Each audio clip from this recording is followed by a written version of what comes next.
এবার আমি একটা সত্যের পাঁচালি শোনাচ্ছি। মন দিয়ে ভক্তিভাবে শুনো পাঁচালি, পূজার শেষে খাবে সবাই সিন্নি পাটালি। আটা গুড় দুধ দিয়ে গুলেছি সিন্নি, পূজার পর ফুল নেবে ঘরের যে গিন্নি। ওই ফুল নিয়ে আগে কপালে ঠেকাবে, তারপর ওই ফুল আঁচলে বাঁধিবে।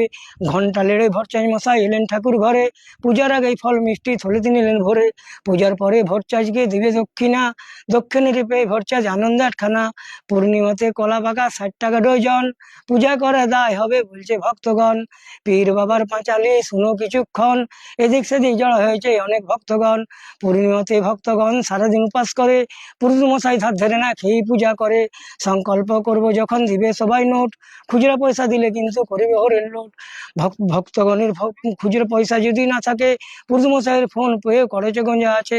সর্বশেষে করবে যখন প্রসাদ বিতরণ, সবাই মিলে বলবে তখন সত্যনারায়ণ। জয় বাবা সত্যনারায়ণ।